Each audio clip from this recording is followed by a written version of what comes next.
Welcome back to the business of writing. If you don't know who I am, I'm Joe Solari. I work with authors to help them with their business and to figure out how to be the best CEOs they can for their indie imprint. Today we're going to be talking to Nick Thacker. Nick is a thriller writer. He's been writing for quite some time. He co-writes, he writes his own work, does archaeological and suspense thrillers. But he also has another business that's been quite successful around making soundtracks for books. The company is called Sonata and Scribe. And I wanted to talk to Nick about how this can be used to help create a better experience for your readers and to figure out some other ways to monetize your intellectual property. So let's jump in and see this interview with Nick. All right, everybody. Today I am talking with Nick Thacker. He's a thriller writer. He's also, for those of you who don't know, a composer. And that's what we're going to talk about today is music, not books. How you doing, Nick? I'm doing well. How are you? Really good, really good.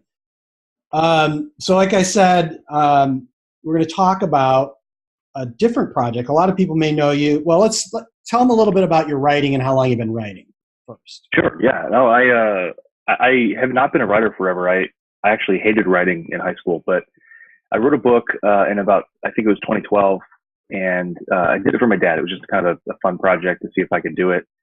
It was horrible in every way, but it was fun, and I learned enough about the process to know that I wanted to figure out the process.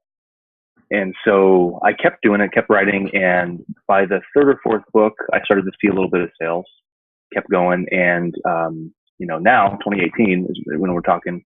I've been a full-time writer for a little over a year. Write thrillers, action, adventure stuff, sort of like Dan Brown, Clive Cussler. And I've got a few different series of books, and my best-selling one is the Harvey Bennett Thrillers series. It's sort of an archaeological thriller mystery type series. So that's sort of the main genre that I'm in. I've done a little bit of sci-fi, but most of it's solidly in that thriller area. Cool. And what we're going to talk about was something that actually came up in an interview I did with Michael Cooper about how he worked with you on doing a soundtrack for his series. And you mentioned to me when we were in 20 Books Vegas last year, this was something you were just basically rolling out at the conference as a new way to monetize your reader base and create a more favorable experience for them while they read. So what you want to kind of explain what it is you're doing? Sure. Yeah, it is. There is some somewhat vague explanation because really the sky's the limit for the application of this. But essentially what I'm doing is creating music that is inspired by a book or book series. And most people hear that and they assume that means an audiobook, but it's not necessarily just it could be the backing track for an audiobook, but what I'm doing is literally writing music, composing music, and then orchestrating it, which means putting, a violin or a tuba or whatever sounds we need into it and making it sound real and producing mock-ups of this that sound like, the Hollywood Symphony Orchestra has been performing your music. I actually work closely with the authors. I read every single book that we're talking about in the series or to start the series. And I actually will write themes for the main characters, the main settings, talk to the author about all those. And once we've decided, hey, like for Cooper's world, he's got this character named Major Tanis Richard. And so she's the main character throughout the whole thing. So obviously she has her own theme. So we write the theme, and what I do is I sit down and do discovery composition. I'll sit at a piano or a guitar. I'll just pound out some melody. And then once we've found something that we both agree we like, we talk about instrumentation. It sounds like a violin, or maybe she's more of a cello, or maybe, a saxophone, or whatever it is. And then I'll go and I'll put that in. And when I say put that in, that's orchestrating, producing this mock-up in a digital audio workstation, using sound sample libraries, which are real musicians recording real instruments, playing one note at a time over and over and over again. And then when you produce that and create a sound sample library out of it, guys like me can then have a MIDI keyboard, piano, and poke a note, and that note comes out being played as a violin or cello, whatever it is. So you do enough of that, and you can have a full orchestra playing your music, and it's pretty cool. It's a pretty neat way of kind of taking that next step with your book.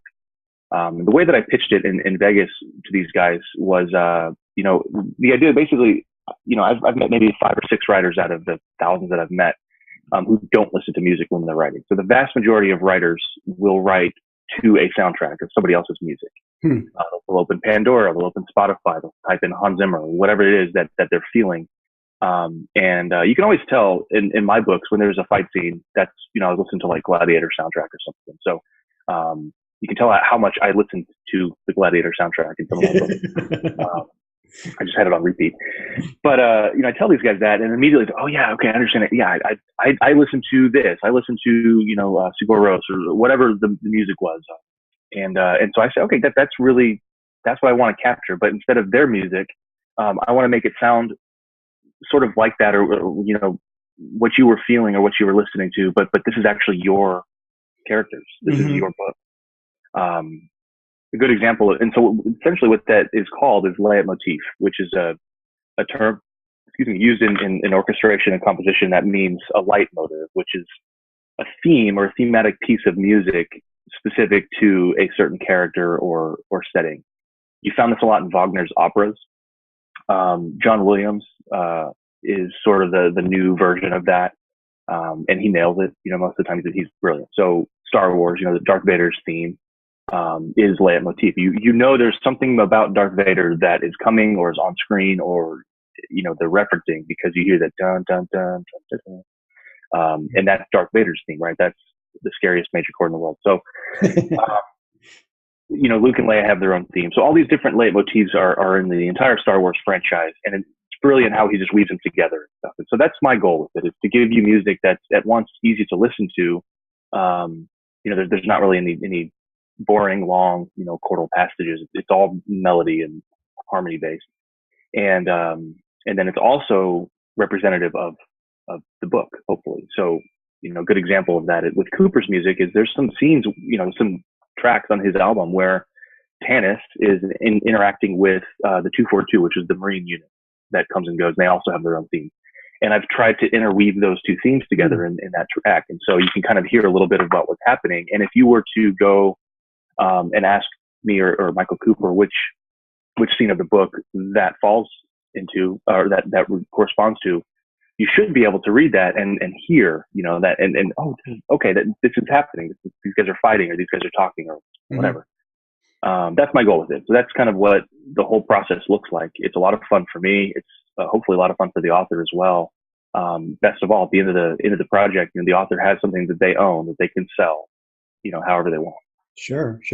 So, with like, say, Cooper's album, were you looking to have it where, like, with a specific book, that soundtrack aligned with the reading time, or was it more just kind of capturing his whole world, or is it capturing the world? Yeah, it's hard to align with reading times. This is every reader's different. Everyone reads at different paces, different ways. Maybe they listen to the audio version. Maybe they only read Kindle, for 10 minutes a night, like me, before I fall asleep. And so, no, I didn't try to align it with the reading time or anything like that. But what I did do is go through the book and actually read it a couple times. And the first time was just to get the overall feel. And then I would do the discovery composition, right? The second time I would go through and actually pick out scenes or chapters that really sort of captured the, hey, here's a fun moment. I want to write this music, right? There's a big battle. I write that battle. There's one where they're taking a maglev around the station or the ship that they're on. I wrote a track called Maglev to Hell, and it's kind of a preemptive. They're about to fight a sweet battle. So that's the kind of stuff that I look at in the book, and I'll send those out to the author, and usually I'll put a title on them because the title is descriptive of what's happening. But everything's up in the air. They can change that. They can change the titles. They can say, no, I don't like, the scene it's not quite, what I was thinking would make a good piece of music. And most of the time these authors, they're leaving a lot of that to me, as the expert in the music side of it. So that sounds great. I just want to hear it, So that's kind of what I go for with his. We did try to do the whole series, but he's like, I don't know, 400,000 books out in the series, so it was a little tricky to do that. So I read the first one, Out System, and that's largely what that album is based on. And I'm currently working on another album with him that's going to be more of the rest of the series and some of the Orion War type stuff. That's kind of a break off that series. Interesting. Yeah, when he's putting out a book a week, it's hard to keep up with the music. I mean, I gotta write my own books as well, so I need to slow down a little bit. Yeah. Soundtrack terms, Star Wars is the example I've been using. This is the main title sequence. This is the first thing you're going to hear a lot of times in the theater. Mm-hmm. I write that overture for two reasons. One is it's one track of the album, and it's typically the one we want to start with when we release the album. And the second reason is really more for me, but that's where I build the orchestra. And that's exactly what it sounds like. If I'm recording an orchestra in Hollywood as a film composer, what I'll do is I'll say, okay, I want a lot of drums, like Mad Max Fury Road style, Mm-hmm. And so we need to find those musicians. I also want a marimba, for whatever reason. I had this idea, I want to do marimba. And then I want a chamber orchestra, something small, and I don't really need a big, huge, sweeping orchestral thing because I want to do something different with the chamber orchestra. But then in front of everything, I want to have, an electric guitar and a drummer. So that's what I would do as a film composer. I'd find those people and hire them, and I'd have a studio session, and they'd play my music, and it'd be done. With Sonata and Scribe, I don't have an orchestra. I don't have access to an orchestra. I could pay millions of dollars and go get one, but typically I'm not charging that much with these albums, and so what I have to do is do the digital version of that, where I go build an orchestra in my computer. I use a digital audio workstation called Logic Pro. If anyone out there is, a music guy, you probably heard of Pro Tools. It's the same it's Mac version of that, essentially. It's a recording studio, and what I do is I'll set up these sound sample libraries. Like I said, I'll have a violin, or I'll have a cello, or I'll have a whole violin section. I've got a bunch of these from, I studied composition in college, that were just sitting collecting dust on my hard drive, and I finally started pulling them out. I've bought a bunch more packs now to get different effects. I've got one for Cooper's Universe that I bought that's just all. It's called Dronar. It's all, drone sounds, spacey kind of sounds, and hits and things like that just sound like explosions. So I can intersperse that in with some of the rest of the music. And I'll literally just set up an orchestra. I'll use reverb and panning to make, the space sound like it's supposed to sound. So the violin section to the listener is going to be sort of front left. If you look at stage right, if you're looking, looking at the stage, it's to the left. Cello section over on the right, basses in the back, brass section, a lot of reverb because it's kind of farther back on the stage. And what you do is it creates this almost three-dimensional space in your ears. And psychoacoustics, let you do this, and it sounds really cool. It sounds real, and that's the goal. I'm trying to go with something that sounds real. So you don't listen to it and go, oh, that sounds like my Casio keyboard from the 80s, playing a saxophone part. And that's, unless that's the sound that we specifically want. Most guys are, hey, if it's a saxophone, make it sound like a saxophone. Well, we can do that today. And so that's what I do. It just takes a long time to build that initial orchestra template. But once I have that built, that's what I use for the rest of the album, no matter how many songs or tracks are going to be on it. Because we want that continuity. We want it to sound like all these tracks were recorded, like they would be for a film score. The conductor's up there, he's got his marks, and he knows exactly what he's got the screen, and he's seeing the movie play, and all these guys are playing, and he's conducting. That's sort of my job, but digital version of that, and a lot fewer people. So that's the whole process. So, the orchestral template takes the longest. Typically that becomes the overture track. And then, from there I build out the rest of it, whether it's fast song, slow song, a lot of ostinato, it's all the same template. Yeah.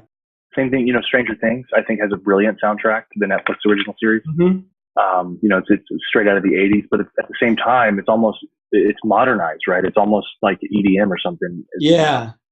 But it's just got this pulsating, kind of throughout a lot of it. And it's brilliant. It sounds perfect for what it is. But it's a vastly different sound than anything else that's come, that I've heard in the way. Yeah. Well, I'll say this. I've noticed now some newer shows are starting to rip that off. I mean, Well, of course, and that's what happens, right?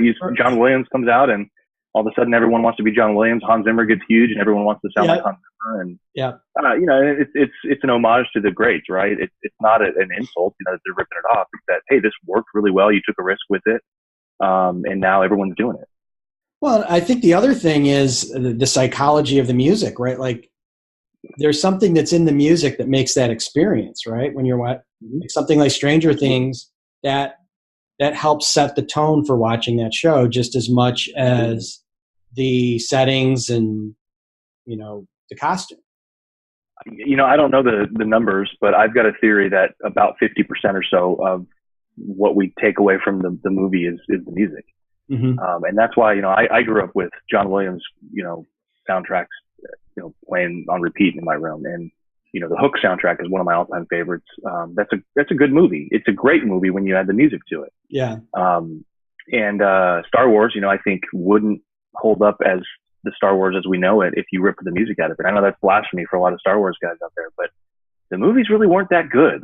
The stories, we kind of knew where it was going, right? I mean, yeah, right. Yeah. Of course, they're great movies, but they're really not. You start watching them with a more discerning eye, and if you're a sucker for good graphics or good production value, it doesn't have it. The originals, right? Not the remastered ones. And as far as if you're a sucker for original stories, it doesn't have that either. It's all stuff we've seen before. Yeah. And the writing was good. I'm not trying to make fun of George Lucas or anything, but I think we all know that, the studio, was a little bit skeptical of how well that movie was going to do for a lot of reasons. Mm-hmm. But then you add in, John Williams' Magic Baton, and it's a completely different experience, Sure. And the problem is, of course, he had to come up with 8 more movies. And he did. He's brilliant with it, but it's a tough act to follow, and John Williams has been able to pull it off. Indiana Jones, Hook, War of the Worlds, all these soundtracks have their own cool elements to them that make it sound like John Williams. Mm-hmm. Same can be said of Hans Zimmer, Danny Elfman, all these guys that are killing it. James Newton Howard. So I think music is a major component of story, especially when it's paired to what you see on the screen. I'm trying to do that without having to scream, and it's a little bit of it's a very different animal, but it's a little bit more complicated because of that. Mm-hmm. I don't have dialogue, I don't have a scene where there's 2 lovers talking or fighting or whatever, where I can just play in the background and that works. Yeah. Right? If you listen to that track without the dialogue again, which is what you're going to do essentially with one of my soundtracks, it's boring. Who wants 30 seconds of just one note, one chord? Mm-hmm. So I have to make something. That's why I start and end with melody, because if I don't have a melodic component, or even an ostinato, over and over again, mm-hmm. there's nothing there. There's nothing driving us forward to the end of that track or whatever, to the next track. And so that was what I found right away was a challenge was, and film score composers, by the way, they have plenty of other more complicated, they're working with people, so I'm not saying that their job's easy by any stretch, but, they don't have to worry about that. They always have, there's the screen. If sometimes in most music ends up being 50 so minutes, of music for a full, movie, mm-hmm. 50 to 70 sometimes, and John Williams is at the higher end of that, but even his stuff doesn't, there's not music 100% of the movie. Mm-hmm. But if you're listening to my soundtrack, I don't think I could sell it to authors to say, well, I'm going to give you music for about 50% of the track, for 50% of the album. There's going to be 3 tracks in there that are just complete silence. I don't think I could sell that very well. So sure. Inherent challenges with that. On that, what are some of the uses you're seeing authors that are coming to you do with this? Like, how are they using it? I mean, you and I have talked a little bit, but I'd like to hear some of the other things that. Sure. Yeah. Well, the one that I pitched, the kind of the main one is let's make a CD, let's make an album. I was addicted to that idea as growing up as a kid. I played in rock bands and cover bands and all that. I don't even think I cared as much about playing in the band as I did about making a CD. I just thought that's hitting the big time, right? I don't whether if I have to glue the CD, case together or whatever myself, I just want to make a CD. So that's still kind of with me as the ultimate goal. I want an author to have a CD, have their own jewel case or cardboard case, whatever. And so that's sort of the pitch. And on Sonata Inscribed's website, I put all my pricing up there, so there's no secrets. There's no hidden fees or anything like that. But there's different packages, and the big one is the full CD, the long play, extended play. And then you can do like an LP, you can do a couple tracks, and you can do just a single. And so, using each of those products, for different purposes, is sort of what I expected these authors to do. Michael Cooper and Michael Anderle are the two very first clients that I had for this, paying clients, I should say. I did a couple, freebies for some friends, but they got full albums made, but they also will be able to use those songs individually for certain giveaways or promotions or things like that.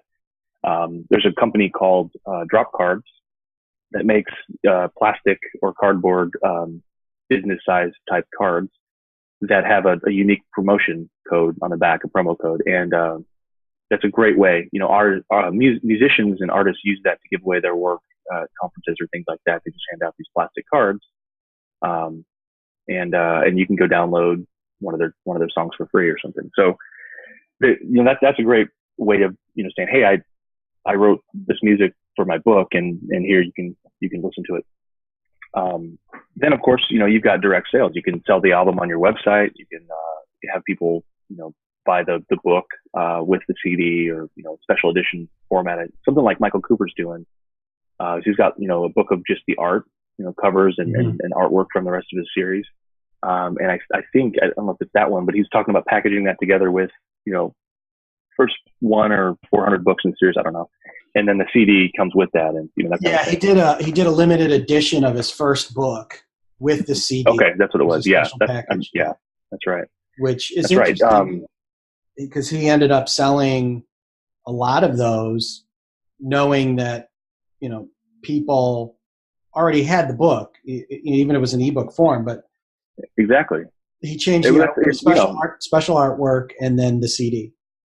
And because I've only read the ebook version of his books, I don't own any of his hard copies, and so for me, that was like, man, I missed that promo, but that's something I would love to get my hands on. And of course, I'm a little biased. I like the CD. I think the music is great, but want to have that album and just for posterity. So it's kind of a vanity thing, right? Like, you just want to have that on my desk, and so I can see readers that are huge fans would easily want to buy that as well. Then of course we get into the digital distribution as well. Things like DistroKid or TuneCore let you get your music up into all the stores. And there's thousands of these stores popping up all around the world. But the big ones, of course, iTunes, Spotify, Napster, Sony Connect, Amazon Music, Pandora. These are all stores that are now available through an aggregate like DistroKid or TuneCore, where you can get your music uploaded and for sale in these stores. And so they all pay different ways. Spotify is a streaming service, so every play gets you. It's like a page read. It's unlimited. They give you half a cent or so for a stream of at least 30 seconds. And Amazon Music has I think they have a streaming platform. They might have gotten rid of it. I don't know, but you can still buy a CD. I think they still what my understanding, because I've got it. And I believe it's part of your Prime membership. Okay, that's okay. I think you're right. Yeah, I don't really use it. I've always been a Spotify guy myself, but Google Play, same thing. They've got a store that sells everything, and music included. What's your experience been for? You could help authors understand kind of. You mentioned it's sort of like Kindle Unlimited, but are bands doing okay making money off things like Spotify, and is there the kind of revenue that you would see, say, in Kindle Unlimited? Yeah, it's I don't have a lot of information on that. It's been many years since I was doing music promotion. I mentioned to you before we started the recording that I was helping Christian artists in Austin promote their stuff, and this was right at the very beginning of these aggregate services showing up. TuneCore was the very first one. I was like one of their very first customers. Actually, I have emails with the CEO now that I've read. I'm like, oh, these guys are huge now. Kind of feel pretty cool. Because there was no way to do it before. There was you technically could go to iTunes and submit your music, but iTunes always said no. They wanted to work with an aggregate, either a record label or one of these new services. And so we were able to, thanks to sites like TuneCore, to get these artists' music for sale where they wouldn't be able to sell it before. And some of them did okay. They were never, I never worked with any platinum or $1 million artists or anything like that. But as an independent artist and trying to just make their way in the world with their music, this is a huge boon for their success. It's been over a decade since that market, and I'm familiar with that market, and so I'm just now starting to see through releases that Sonata and Scribe has, and watching guys like Michael Cooper, who's got his album up and ready for sale. I'm starting to collect some of that data again and see, how well does this type of thing sell. And again, I think what it comes down to is how much selling are you going to do as the artist, as the author? Because this is sort of like a holistic approach. This isn't just, well, hey, you put it up on Spotify and you're going to be set. You're going to make $500 a month for the rest of your life. It's more like you're going to start to see a trickle, a few pennies at a time. And if you keep promoting it and keep releasing new music, you probably start making more and more money. But this is never going to be, well, I say never, this is most likely never going to be the thing that does it for you as an author.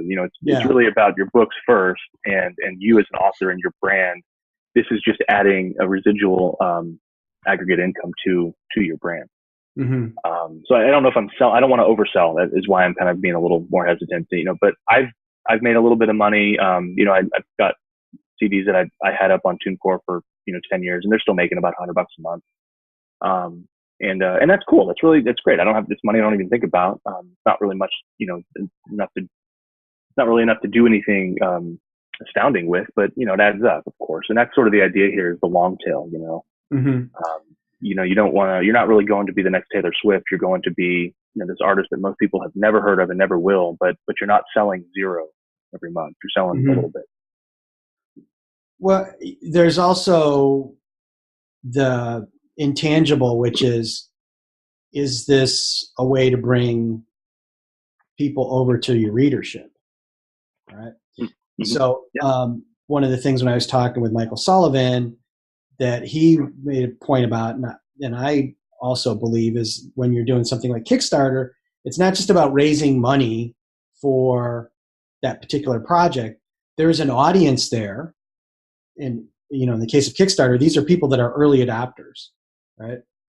That you could introduce to your content in a different way. So I'm just wondering if there's no way to put a price tag on that, but you can, that's one of the reasons why I'm interested in this is it's another space where you can potentially bring somebody into your world, right? Like if they like the music and they're like, well, what's this all about? And they, it's so easy now to go look something up and be like, oh, this is inspired by this series of books.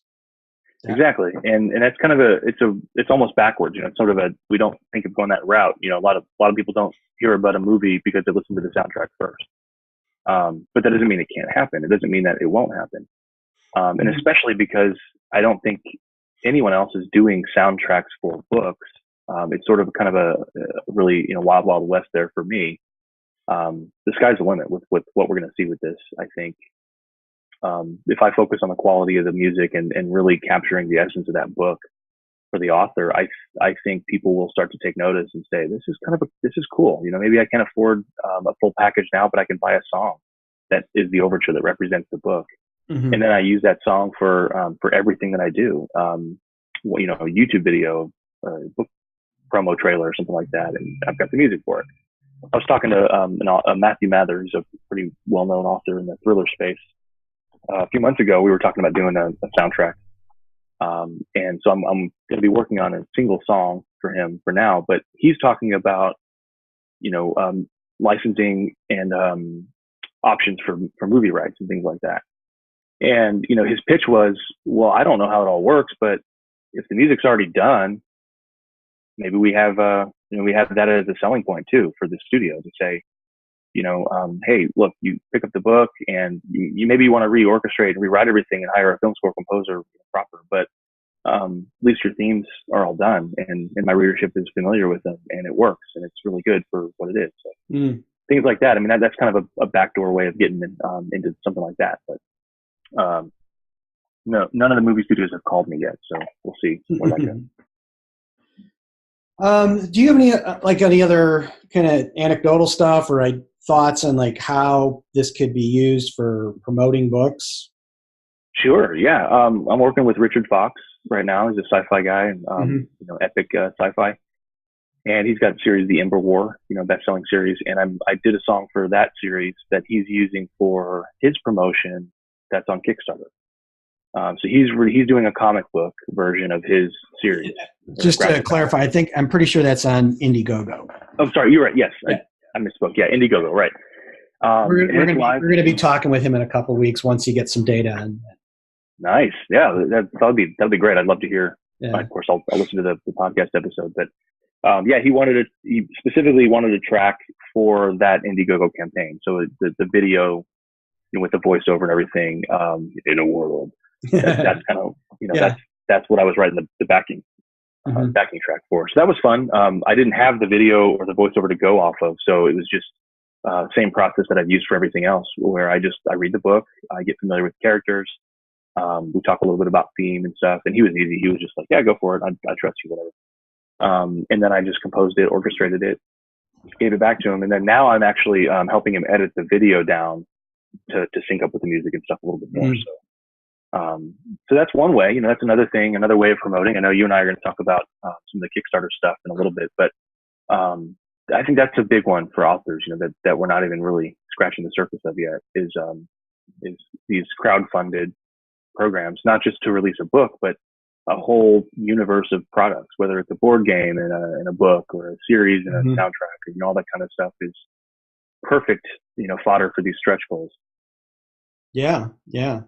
Well, and the name of it is escaping me now, but kind of a backstory of a Kickstarter deal that you can see how things flip is, so my kids were on vacation. We went to this kind of fantastic board game store that's in Portland, Oregon, and they saw this game that they wanted to get. And when I say game, it was a book with the rules, right? It was a tabletop role-playing game, kind of a version of Stranger Things. It was some guys in Sweden, and the guy tells us that they're stocking that in their store, but originally it was, like you said, it started as a Kickstarter, and in doing some investigation, it was a game made off of an artist's artwork. Oh, wow. Right. So this artist did these kind of fantastic paintings, and that inspired a game that was made that he's now selling in a store in Portland, Oregon. So you don't really know how these, right? You don't know how this stuff is going to play out. The beauty is the playing field's so much more level now for distribution. Exactly. And that's, like you said, the kind of the backdoor way of getting into a universe. We're seeing all kinds of different, doors essentially into that universe, whether it's Kickstarter or YouTube, Spotify. Yeah. So, I guess the other thing that I wanted to talk about is, and you and I have been talking about this off camera and kind of, planning out how we could do this. And again, for the people watching, I don't have any specifics yet, but what Nick and I are going to do is we're going to be running a Kickstarter campaign early next year. And as part of that, use the soundtrack as a way to reward folks that support the Kickstarter, and award more of the music out to these folks as we hit stretch goals. So if you're not familiar with how Kickstarter works, you have different levels which people can contribute.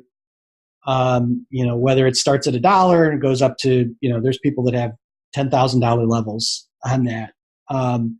But on top of that, when we hit certain layers of money, everyone will be awarded some of the tracks off of the album. And the plan is to raise the money to do 3 audiobooks.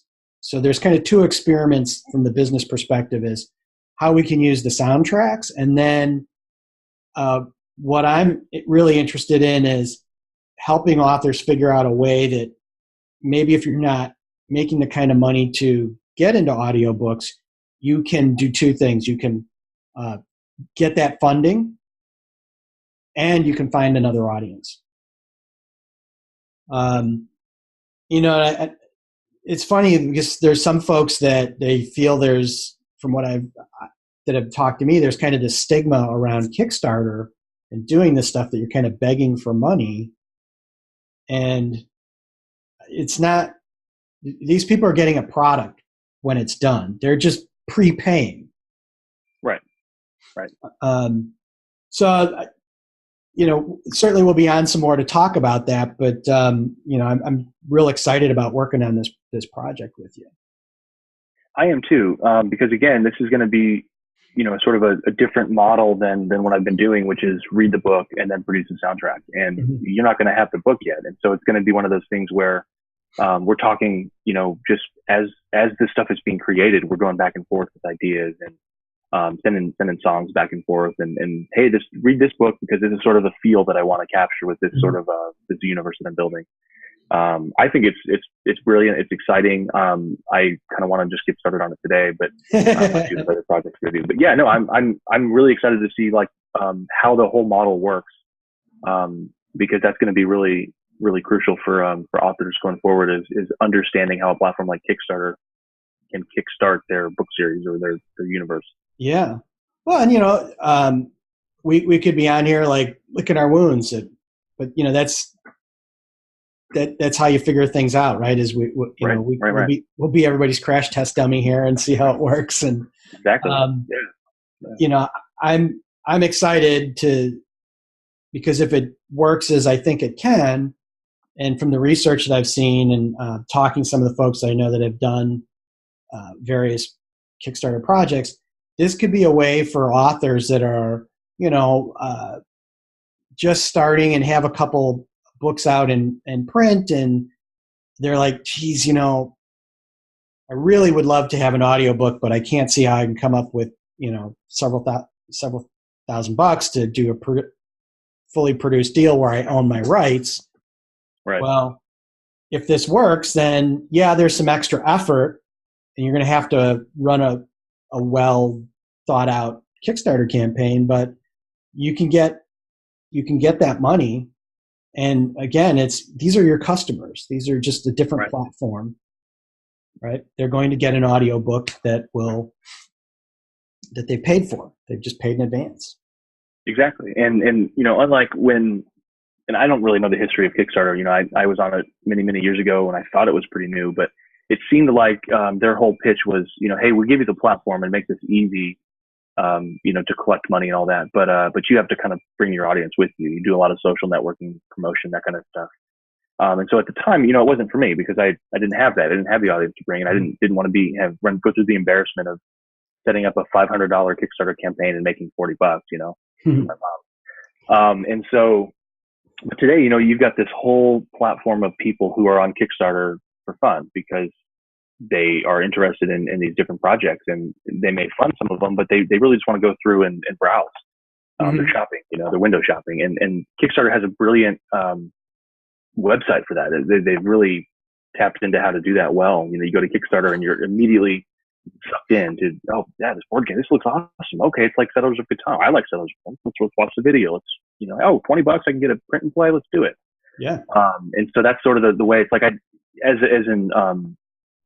a fan of that model, it's like I'm a fan of the overall concept of Kickstarter more than I'm a fan of a specific author within the Kickstarter community, right? Mm-hmm. So I go and I'm just kind of browsing around, maybe fund this thing over here, maybe fund this over here.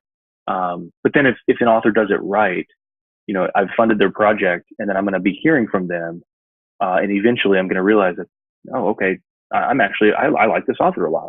I've now gotten sucked into their universe, and I use Kickstarter to do it, but I'm a fan of theirs now. Yeah, absolutely.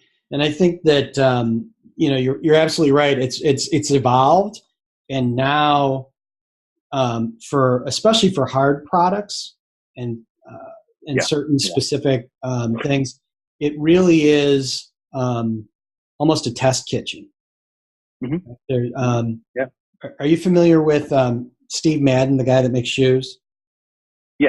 Yeah. So like one of his really most powerful things that he had in his business was he had his shoe store in Soho.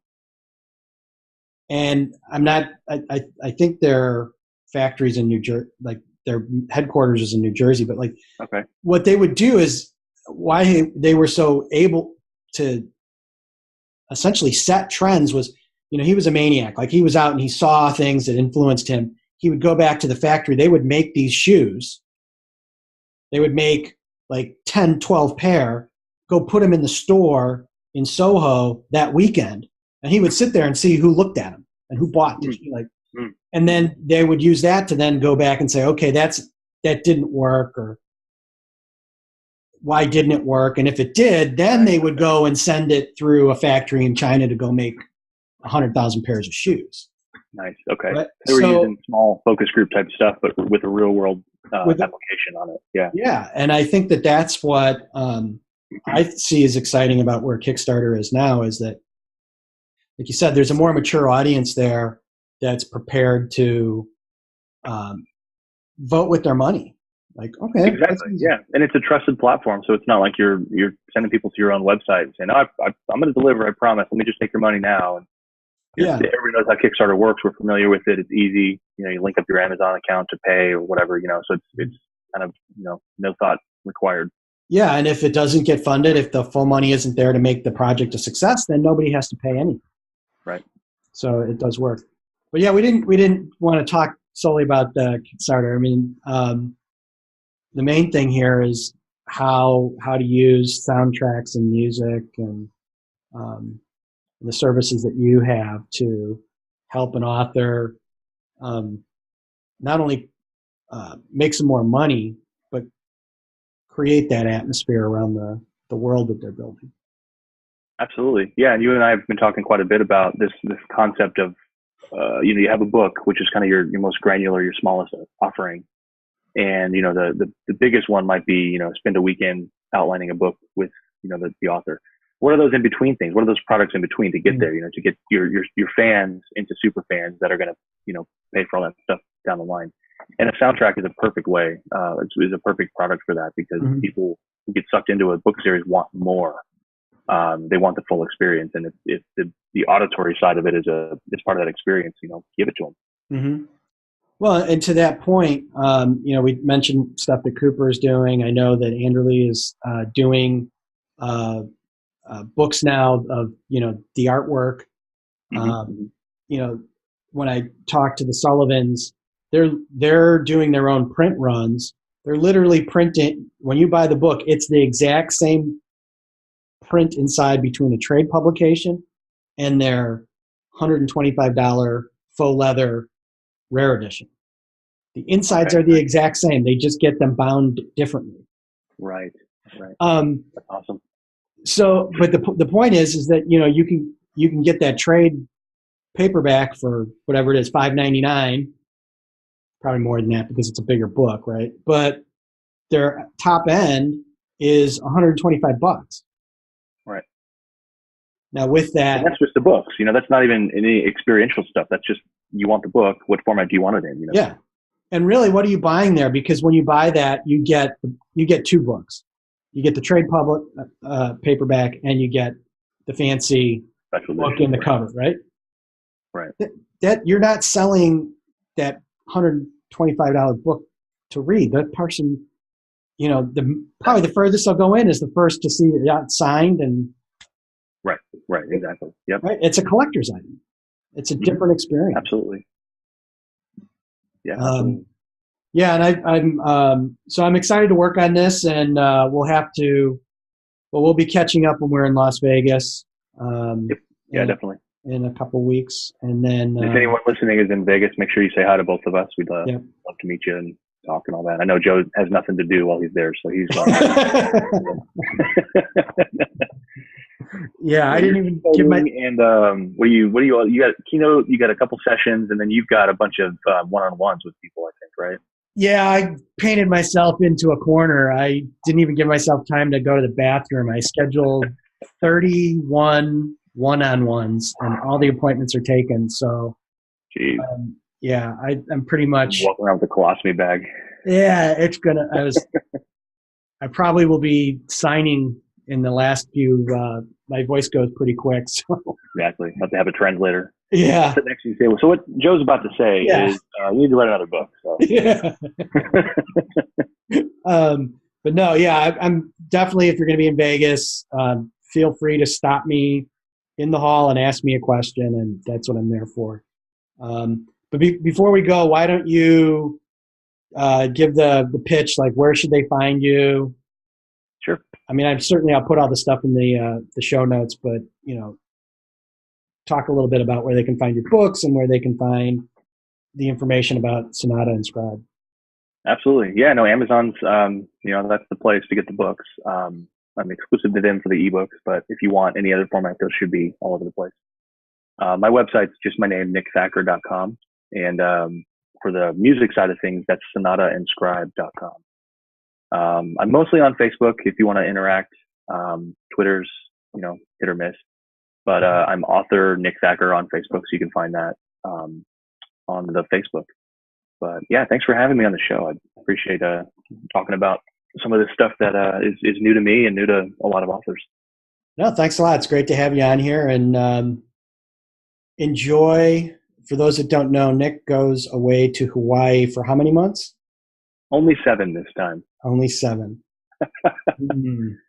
Yeah. So yeah, when winter hit in Colorado, so we time to get out, time to leave. The problem is he goes there, he flies in the airplane behind him. I fly in the airplane behind me. Yeah, the airplane behind you. Isn't that the one you take to Hawaii? I see.